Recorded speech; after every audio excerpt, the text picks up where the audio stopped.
नमस्कार दोस्तों, आज की कहानी एक भावनात्मक कहानी है। अपने चश्मे को रुमाल से साफ करने के बाद टेलीविज़न के साउंड को भी बढ़ा दिया था। इतने में भी तसल्ली नहीं हुई तो कुर्सी को खींचकर टेलीविज़न के बिल्कुल नज़दीक से रख आया था, जैसे अचानक ही देखने सुनने की क्षमता उस पर से यकीन खत्म हो गया हो। हालांकि उम्र की इस दहलीज पे देखने सुनने की ताकत थोड़ी कम जरूर हो जाती है, यादें भी धुंधली पड़ जाती है, पर इतनी भी नहीं कि उसे पहचान ही नहीं पाऊँ। इस वक्त अपनी टीवी स्क्रीन पे जो कुछ भी देख सुन रहा था, शायद उस पर यकीन करना नामुमकिन था। डॉक्टर अनीता, हाँ अनीता, हाँ बिल्कुल अनीता ही। इस टीवी एंकर ने अभी भी यही नाम पुकारा है, लेकिन वो तो प्लेन क्रैश में। सहसा आंखों में आंसू भर आए। खबर तो उसे यही मिली थी कि अमेरिका के लिए उड़ान भरने वाला प्लेन, जिसमें डॉक्टर अनीता भी सवार थी, क्रैश हो गया। डॉक्टर अनीता, जिसे अब तक मरा हुआ ही समझ रहा था, अचानक टीवी स्क्रीन पे देख आंखों पे यकीन भी नहीं हो रहा था। डॉक्टर अनीता सिर्फ एक नाम नहीं बल्कि एक पहचान है, एक ऐसी शख्सियत जिन्हें हिमाचल प्रदेश के छोटे से गांव और कस्बे के लोग अपने मसीहा के रूप में पहचानते हैं। आज का हमारा यह कार्यक्रम जीना इसे ही कहते हैं में आपकी मुलाकात हम कराने जा रहे हैं हमारी मेहमान डॉक्टर अनीता से। डॉक्टर अनीता, आपका इस कार्यक्रम में स्वागत है। जी शुक्रिया। हल्के रंग की साड़ी में बेहद संभ्रांत दिखने वाली अधेड़ उम्र की एक महिला को टीवी की एंकर डॉक्टर अनीता कहकर संबोधित कर रही थी। टीवी कार्यक्रम में अनीता द्वारा बोले जा रहे एक एक शब्द उसके मन को बेचैन कर रहे थे। सालों से शांत पड़े सरोवर में जैसे किसी ने कंकड़ फेंक दिया हो, जिसमें से ठहरी हुई तरंगे उसे पीछे और बहुत पीछे धकेल रही थी, जिसका केंद्र उसका अतीत था। यादों के पन्ने एक बार पलटे तो पलटते ही चले गए, साथ ही जीवंत हो उठे उन पन्नों में अंकित वो चित्र जिन पे वक्त ने अपने पहियों की धूल डाल दी थी। यादों की आंधियां चली तो वह किसी पेड़ से गिरे पत्ते के भांति यहाँ से वहाँ अतीत की टेढ़ी मेढ़ी गलियों में भटकने को मजबूर हो गया।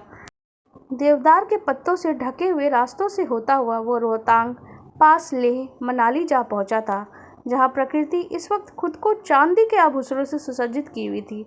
प्रकृति की सुंदर आभा को पहाड़ों की ओर से छिपकर सूरज भी चुपके चुपके निहार रहा था और इस पर मोहित हो स्वर्ण लुटा रहा था। जहाँ भी नजर जाती सभी और बर्फ ही बर्फ, उस पर पड़ती सूरज की किरणें एक अलग ही दृश्य उपस्थित कर रही थी। प्रकृति के इस अनुपम सौंदर्य पे मुग्ध होता हुआ वो अपने ही विचारों में खोया थे कि आवाज़ आई, गाड़ी अभी आगे नहीं जा पाएगी, आगे का रास्ता बंद है, रास्ता खुलने में कुछ घंटे लग सकते हैं। ड्राइवर ने अचानक ही गाड़ी का इंजन बंद कर दिया। उसने इर्द गिर्द नज़र दौड़ाई तो गाड़ियों की लंबी कतार थी, जिसमें रास्ता खुलने का इंतजार सभी कोई कर रहे थे। लड़कियों का एक ग्रुप आगे खड़ी बस से उतर के उछल कूद मचाते हुए एक दूसरे पर बर्फ का गोला फेंक रही थी। कुछ देर तक तो गाड़ी में बैठा बाहर के दृश्यों को ही निहारता रहा, लेकिन थोड़ी देर बाद वह भी गाड़ी से उतर कर बाहर निकल आया, वहाँ के दृश्यों को अपनी आंखों में कैद करने के लिए। बाहर काफ़ी ठंड थी, इतनी कि पेड़ पहाड़ पौधे सभी सफ़ेद चादरों में दुबके हुए थे, लेकिन इतनी ठंड में भी वहाँ के खूबसूरत नज़ारों का लुत्फ़ हर कोई उठाना चाहता था। बर्फ़ में सफ़ेद चादरों में लिपटे पेड़ों के पत्ते कहीं कहीं ऐसे मालूम होते थे मानो प्रकृति के इन सुंदर नज़ारों को देखने के लिए इन पेड़ों ने भी अपने आप को सफ़ेद चादर से कुछ हिस्सों में सरका लिया है। उई माँ, हाय मर गई, किसी के चीखने की तेज़ आवाज़ आई तो मुड़कर देखा। तस्वीर खींच रही एक लड़की का पैर बर्फ़ में फिसल गया था।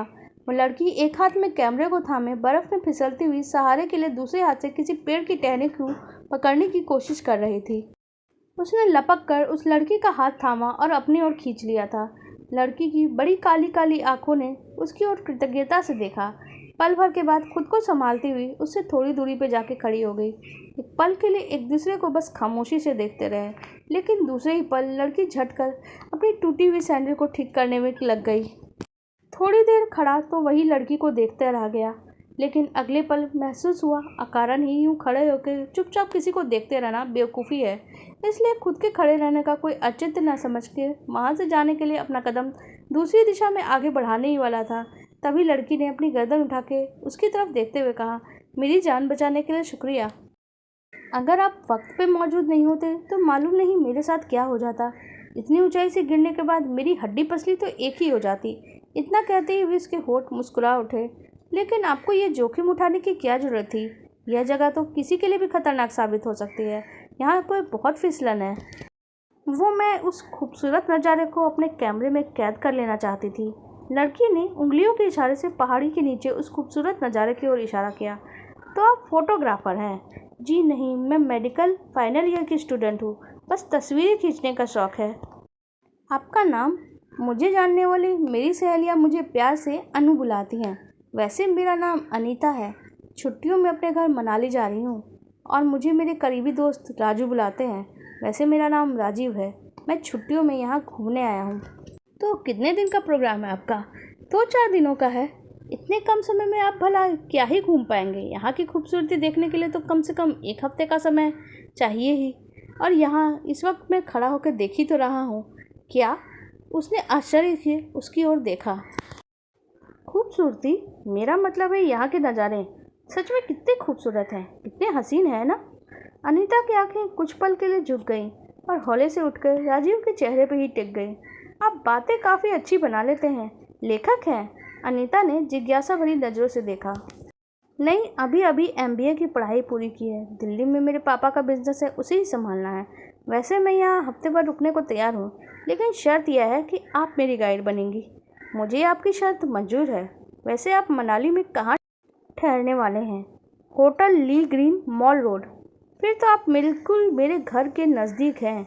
वहाँ से मेरा घर थोड़ी ही दूरी पे है। मनाली में साथ में बिताया गया पल अनीता और राजीव के जीवन में प्रेम का शिलान्यास साबित हुआ, जिस पर दाम्पत्य जीवन की इमारत खड़ी हुई। लेकिन यह इमारत महज कुछ ही सालों में ढह गई।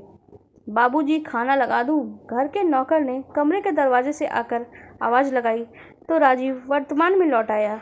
घड़ी की ओर नज़र दौड़ाई तो रात के 9 बज रहे थे। नौकर बड़बड़ाए जा रहा था। खाना समय पे खा लेते तो किचन से काम की छुट्टी भी हो जाती। आज तक बाप बेटों को कभी डाइनिंग टेबल पर साथ नहीं बैठे देखा, फिर भी बेटे का इंतजार खाने के समय रोज ही करते हैं। किचन के दूसरे कामों को निपटाते हुए रामदीन लगातार बड़बड़ाते जा रहा था। हिमाचल प्रदेश की दुर्गम पहाड़ी में बिना किसी बुनियादी सुविधा के स्वास्थ्य जैसी सुविधाओं तक लोगों को पहुंचाना काफ़ी चैलेंजिंग रहा होगा। काफ़ी हिम्मत और हौसले की ज़रूरत होती है। बिना किसी मॉरल सपोर्ट के ये संभव नहीं है। नहीं, अभी भूख नहीं है, राजीव ने उत्तर दिया। दिवाकर आ गया क्या? सवाल पूछते हुए उसने अपनी गर्दन दरवाजे की तरफ घुमाई। नौकर ने उत्तर दिया, नहीं, जबकि मालूम है साहब बाहर से ही खाना खाकर देर रात तक लौटते हैं, फिर भी आदत से मजबूर हैं। एक ही सवाल रोज पूछते हैं। नौकर मन ही मन भुरभुराता वहाँ से चला जाता है। अनीता जी, हमारे दर्शक आपसे जानना चाहेंगे उन लोगों के बारे में जिन्होंने आपको प्रेरित किया, आपके हौसले को बढ़ाया। मैं सबसे पहले जिक्र करना चाहूँगी मेरे दोस्त डॉक्टर विनय का, जो अब इस दुनिया में ही नहीं है, और उन्होंने उस समय मेरा साथ दिया था जब मेरे अपनों ने। क्या डॉक्टर विनय मर चुका है? डॉक्टर विनय का नाम सुनते ही अचानक उसका चेहरा मुरझा गया। उसकी आंखों में एक अजीब तरह का भाव उतर आया। कुर्सी पे ही आंखें मूंदे काफ़ी देर तक क्या क्या सोचता रहा वह। जहाँ बैठे बैठे बहुत बेचैनी महसूस होने लगी तो उठकर कबर्ड में छिपा कर रखी हुई शराब की बोतल को निकाल लाया। ढक्कन भी खोल लिया। शराब होठों को भी छू भी नहीं पाई थी कि घर का नौकर रामदीन तेज नज़र उस पर गई। रामदीन किसी बाज की तरह हाथों से बोतल को झपट के छीन लेता है। बस एक घूंट रामदीन, बस एक घूंट। वो नौकर के आगे मिन्नतें करने लगा। नहीं, बिल्कुल भी नहीं, एक घूंट भी नहीं। मुझे तनख्वाह आपकी देखभाल के लिए मिलती है। रामदीन अपने काम से धोखाधड़ी नहीं करता। आप चाहे मुझे इसके लिए नौकरी से भी निकाल देना। फिर थोड़ी देर बाद नरम अंदाज में समझाते हुए रामदीन ने कहा, आखिर क्यों बाबूजी, आप अपनी ही जान के दुश्मन बने हुए हो। डॉक्टर ने कितनी बार समझाया है फिर भी आप समझते ही नहीं। रामदीन पास की ही टेबल पे पड़े दवाइयों के ढेर का कुछ देर ध्यान लगा के देखने के बाद सिर खुजाते हुए उन दवाओं में से एक को पलट के देखने लगता है। फिर सोचते हुए एक गोली निकाल के राजीव जी को पकड़ा देता है। उसकी हालत रिटायरमेंट में करीब पहुंचे सरकारी दफ्तर के उस बाबू की तरफ हो गई थी जिसकी सुनता तो कोई भी नहीं पर सुनाता हर कोई था। जिसका भी दिल करता वही उपदेश देकर चला जाता। वह जमाना भी था जिसने इसी की जिंदगी को देखा था, जब यही लोग उसके आगे पीछे घुमा करते थे। किसी की हिम्मत उसके सामने मुंह तक खोलने की नहीं होती थी। उसके आगे खड़े रहने की कोई हिम्मत तक नहीं जुटा पाता था। सब वक्त का खेल है। कितनी ही कंपनियों का मालिक था वो। रुपए पैसे की तो जैसे बरसात होती थी। दौलत की ताकत उसके सर पे चढ़ के बोलती थी, और इसी दौलत की ताकत पे ही तलाक के बाद अपने बेटे की कस्टडी भी पत्नी से छीनने में कामयाब हो गया था। वो उसने अपनी पत्नी के चरित्र पे ही कीचड़ नहीं उछाला था, बल्कि एक लापरवाह माँ साबित करने में भी कामयाब हो गया था। अनीता, जिसने सच्चे दिल से राजीव से प्यार किया था, तभी तो 4 सालों तक अपने रिश्ते को बचाने की कोशिश करती रही, लेकिन अहंकार जो राजीव के अंदर कूट कूट के भरा था, बस उसके लिए वही महत्वपूर्ण था। वह अनीता से ऐसी नितांत समर्पित प्रेयसी की अपेक्षा करते रहा जो सिर्फ उसके उसके पुरुष रूपी अहम को संतुष्टि करते रहे। लेकिन अनीता बजाय उसके पुरुष रूपी अहम को संतुष्टि करने के अपने सही गलत के फैसले पे उस पर बहस करती और राजीव की यही कोशिश करता राजीव कि अनीता उसका हर आदेश माने, उसे सर झुका के पालन करे, उसके सही गलत के फैसले का समर्थन करे। उसके हिसाब से अनीता के कोई अपने विचार हो ही नहीं सकते, वो अपने विचारों को उसके सामने कैसे रख सकती है। राजीव का अहंकार इतना था कि राजीव ने सिर्फ अनीता की खूबसूरती से ही प्यार किया था। उससे शादी भी बस इसीलिए की थी कि वो बहुत खूबसूरत थी। उसे बस एक खूबसूरत गुड़िया की तरह ड्राइंग रूम की शोभा बढ़ाने के लिए, जैसे अन्य कीमती वस्तुएं ड्राइंग रूम की शोभा बढ़ाती हैं, वैसे ये शोकेस में सजा के रखना चाहता था। अनीता लेकिन एक पढ़ी लिखी और अपनी जागरूक सोच वाली महिला थी। अनीता अपने प्रति अन्याय का जमकर विरोध करती। राजीव इससे चुनौती मानता, जिसके कारण दोनों में टकराव उत्पन्न होता और आए दिन झगड़ा और कलेश होते रहते। राजीव को धीरे धीरे डॉक्टरी पेशे से जो अनीता करती थी उससे भी चिढ़ होने लगी, परंतु उससे भी ज़्यादा अनीता का डॉक्टर विनय के साथ मिलना जुलना, उसके साथ हंसना बोलना उठना बैठना उसे बिल्कुल पसंद नहीं था। उस पर तरह तरह की पाबंदियां लगाने की वो कोशिश करते रहता। तुम अस्पताल से जल्दी आ जाया करो, देखो दीपू अब बड़ा हो रहा है, उसे माँ की कमी महसूस होती है।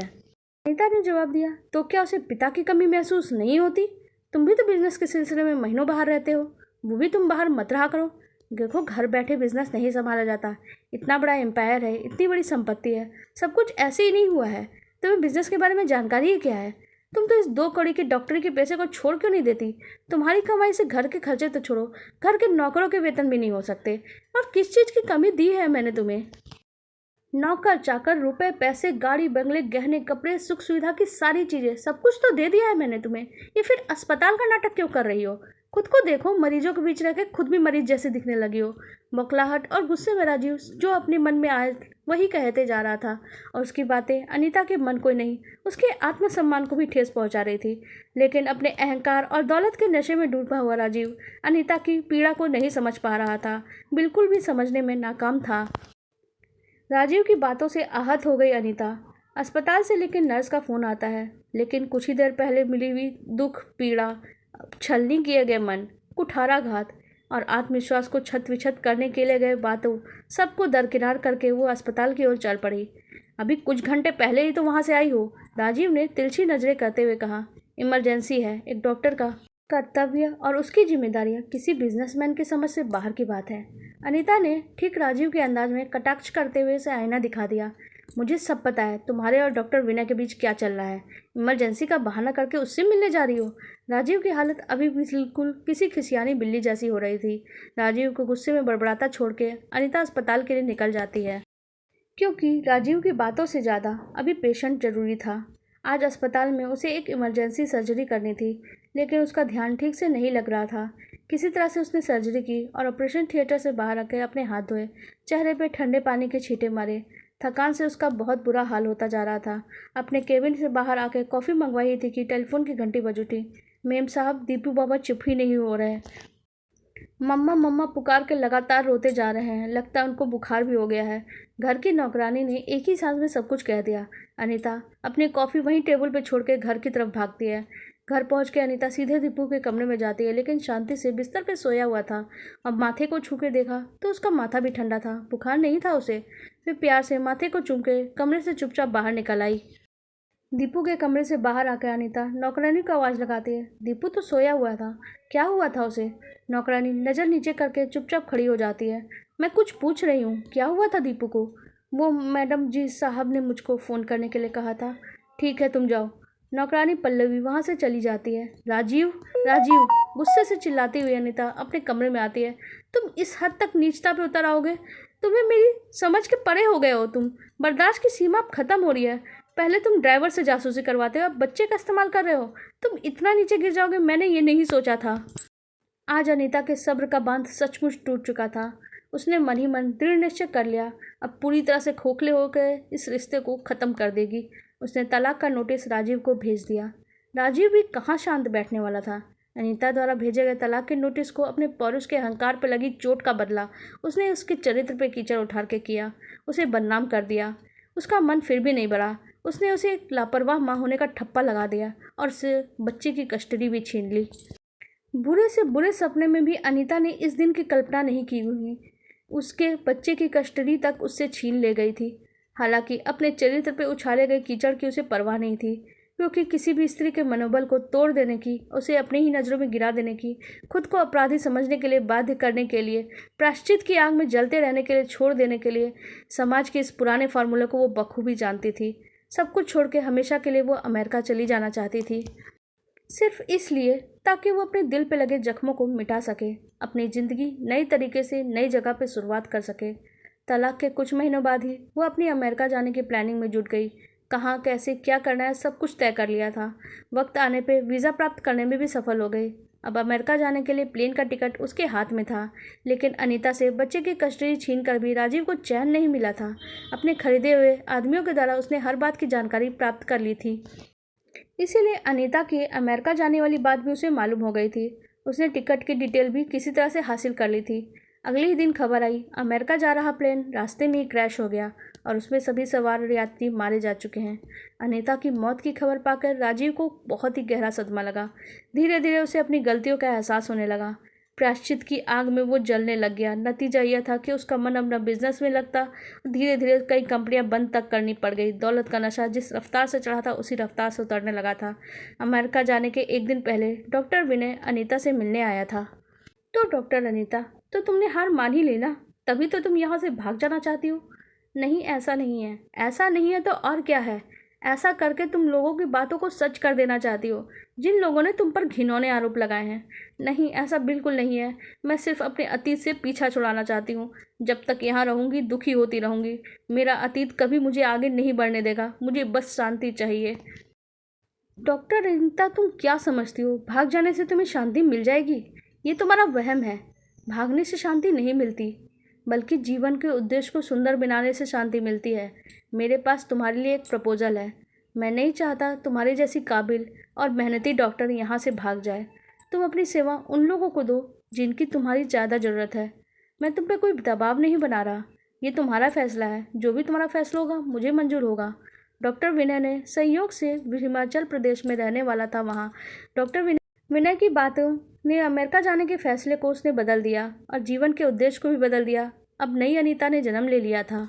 वो अनीता जिसने अपना दुख दर्द भुलाकर हिमाचल प्रदेश के एक छोटे से गांव में जाके लोगों को स्वास्थ्य सुविधाएं देने लगी। साथ ही लोगों के घरों में जाके महिलाओं को स्वास्थ्य के प्रति जागरूक भी करती और ऐसी जगहों पे पहुंचती जहां डॉक्टर तो क्या, आम इंसान भी कठिन रास्ते को पार करके वहां पहुंचता तो अपने कदम पीछे कर लेता। और ऐसी जगह पे स्वास्थ्य सुविधाएं पहुंचाना आसान काम नहीं होता। डॉक्टर विनय सच्चे दोस्त की तरह काफ़ी सालों तक अनीता का साथ निभाते रहे।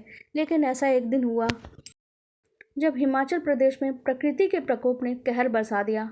वहाँ के जख्मी लोगों को जीवन दान देते हुए डॉक्टर विनय ने अपनी जान गंवा दी। लेकिन डॉक्टर अनीता फिर भी हिम्मत नहीं हारी। अपने डॉक्टरी पेशे को त्याग और सेवा का पर्याय बनाकर जीवन की मुश्किल राहों को पार करती रही। राजीव बहुत देर तक टीवी स्क्रीन पर बैठा अनीता द्वारा बताई गई उस जीवन की जुड़ी हुई सभी बातों को ध्यान से सुन रहा था। साथ ही अतीत के पन्नों को भी पलटता जा रहा था। आज राजीव के बस में होता तो उन पन्नों को ही किताबों से फाड़ के फेंक देता, उन अक्षरों को ही मिटा देता, उस काली स्याही के धब्बों को अपने हाथों से नहीं, अतीत के बदरंग दिनों से भी मिटा देता। लेकिन जीवन की किताब ऐसी होती है कि ना चाहते हुए भी हमें अनचाहे पन्नों को हम फाड़ नहीं सकते, ना उस लेखनी को मिटा सकते हैं। राजीव दर्द में डूबता जा रहा था। वो अपने दर्द को किससे कहे, बस वो अफसोस ही किए जा रहा था। अचानक उसे लगने लगा कि वो सांस नहीं ले पा रहा है।